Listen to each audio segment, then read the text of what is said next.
Monday has been declared a day of mourning in Russia's Tatarstan Republic after a Boeing 737 jet crashed at Kazan airport, killing all 50 people on board.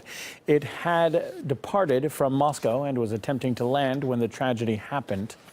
These are the latest pictures from Kazan airport, where the jet crashed and caught on fire, apparently during its second landing attempt. There were 2 children among the 44 passengers, and 6 crew members also perished as well. So far, 10 of the victims have been identified. RT's Lucy Kafanoff can tell us more. Lucy, thank you very much for being with us. Now, take us through what we know about the tragic accident so far. Certainly a fatal journey for all 50 people on board Flight 363. That flight, of course, operated by Tatarstan Airlines. What we know so far, the airplane had taken off at about 6:20 p.m. local time from Domodedovo Airport right here in Moscow.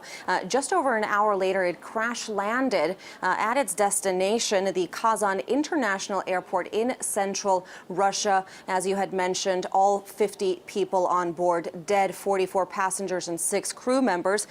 What exactly took place is still a bit unclear. We know that the crew was reportedly trying to avert a landing, abort its landing, to make a second approach. The pilot had alerted the control tower to the problem, but the plane had exploded when it struck the tarmac. Unclear whether the explosion took place as a result of the impact or whether there was something that happened beforehand. We simply don't know the cause at this point. It could be a technical malfunction. Weather could be a factor. It could, of course, be the pilot, a mistake by the pilot.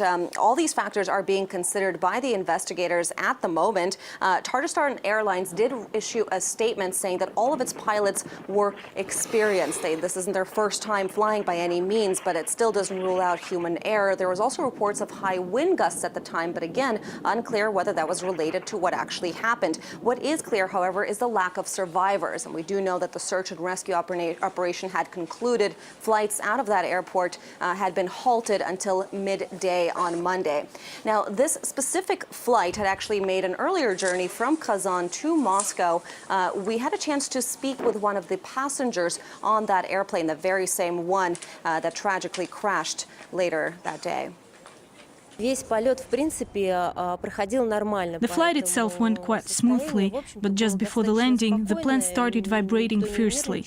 Initially, I thought it was the weather, but when we got out of the plane, it turned out the weather was quite nice. The plane was shaking, it was dragged from side to side. We landed on our first attempt, but it was a really bad landing, and I felt like the plane was going to roll off the runway.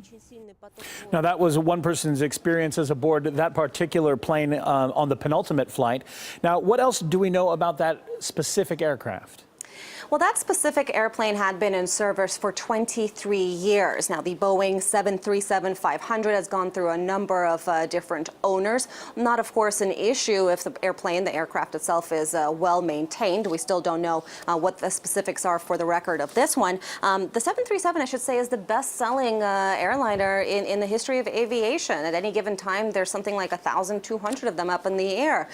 They do have some crashes that are associated with them, but that's also probably due to the fact that there's more of them up in the air. The company that makes them, Boeing, did issue a statement in response to this tragedy in Kazan. It said that it's actually going to be sending a technical team of advisors to Russia to help with the investigation, in part on the request of authorities here. And certainly an investigation, a massive one, is going to be in order. We do have to keep in mind that in 2011, Russia and the former Soviet republics had combined one of the worst air traffic safety records, something that authorities are certainly going to be scrambling to fix and get to the bottom of in the aftermath of this tragedy. All right, RT's Lucy Kafanoff reporting for us there. We know that you're going to be staying across this story. Thanks for being with us on RT. Now, we have been getting the thoughts of aviation experts in Russia and abroad. Russian aviation expert Yuri Karash explained to us what could have possibly gone wrong with Flight 363. Well, first, we have to know why did the crew decide to go around. Was it because of technical malfunction? Was it because of weather condition? Was it something else? Maybe crew incapacitation? Well, this is probably the least possible technical reason. Well, however, we have to know for sure why did it have to change its flight pattern. And if it was a technical malfunction, what kind of technical malfunction was it? Was it a mechanical malfunction, or did something happen to the navigation equipment of the aircraft? And providing that in nowadays most airlines do exercise semi-automatic or fully automatic landing, maybe the problem with navigation equipment did lead to the crash. Now let's go over what we know about this tragic plane crash in central Russia. A Boeing 737 jet traveling from Moscow to Kazan apparently lost altitude and exploded during its second landing attempt. None of the 50 people on board survived. 2 children and the elder son of Tatарstan's president were among those killed. 10 of the victims have been identified, and Monday will be a day of mourning in Tatarstan. The airport will remain closed until noon. We don't know yet exactly what caused the crash, but investigators are now saying that poor fuel quality could have been responsible. They are also considering the possibilities of pilot error and inclement weather. The Boeing Corporation has offered to help in the investigation, while rescuers haven't found the plane's flight recorders yet. The Boeing 737-500 series aircraft had been in use for 23 years, and Tatarstan Air is the 8th airline to fly that specific plane since it went into service.